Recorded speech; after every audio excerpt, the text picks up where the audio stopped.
What is up, YouTube? My name is Eben, and we are here for the next episode of our Leaf Charge theme deck as we work on it. We've had another 10 games, and once again, we've actually come up with a 3-7 win streak, which is interesting. Well, not a win streak, but like a streak of games that ended up with 3-7. You know what I mean. It's been a really interesting assortment of decks that we ended up playing against. I'll leave you to check down below where you can find all the matchups and what we played against. We had a lot of really close matchups that we ended up not quite winning. So I think the deck is still definitely performing better. Even two of our wins, we ended up beating out VikaRay decks, which is pretty impressive. I'm still getting over the fact that we won those matchups, but I will totally take that.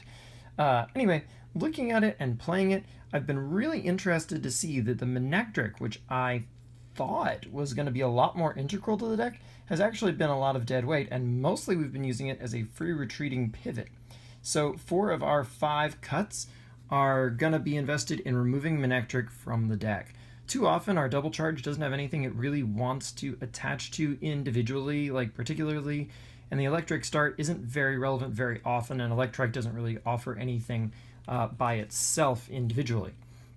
So these 4 cards are going to go. I thought the Lantern was going to be next, but honestly, it's been putting in a fair amount of work just catching lots and lots of energies, and that 140 damage it's capable of dishing out is actually relevant enough that it's been putting in a lot more work than the Manectric. It kind of blew my mind, but that's why you playtest. And the next card that we're definitely going to cut is our Furfrou. We had a lot of pokes, and they're not all really putting in that much work, and the Furfrou just too often isn't doing enough on that draw. It's a good enough ability on that attack, provided it's in the form of a supporter or an item or something, but when it's our attack, not as great. And while there's nothing individually super offensive about this Furfrou, it's just not really pulling its weight too much, and it's just giving up a free prize to our opponent most of the time. And I feel like we can kind of give that up for something a little bit better.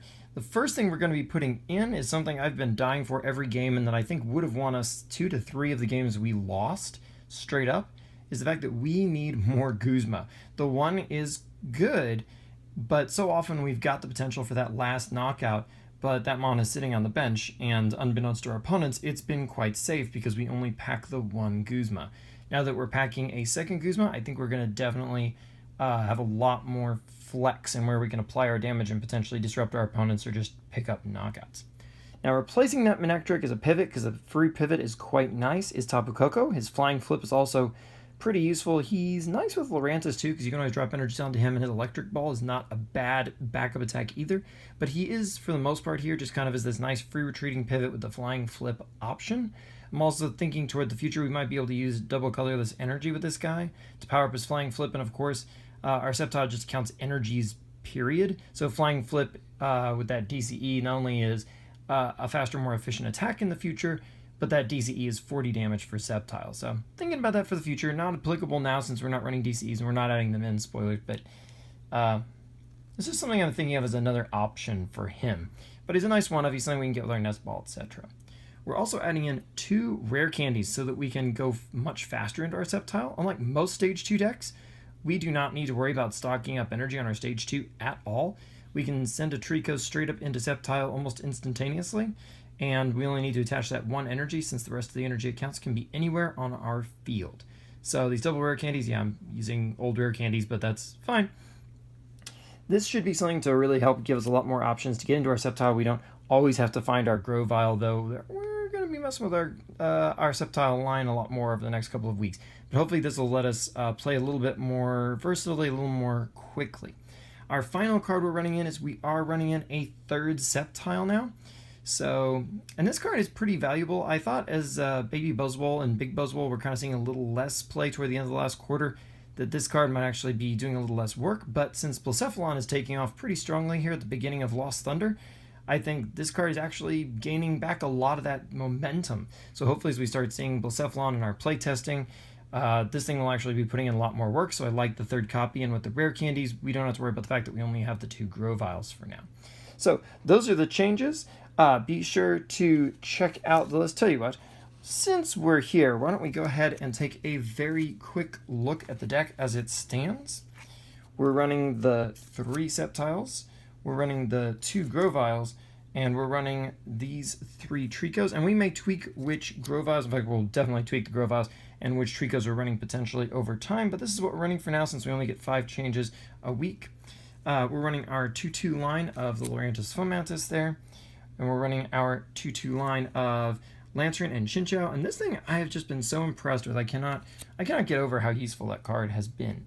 We're still running our 1 Oranguru Instruct and our 1 Dunsparce, who's been useful enough in its strike and run setting up for us that I think he's still kind of worth keeping around. And then obviously on top of that, we do have our 1 Tapu Koko promo now that we're running.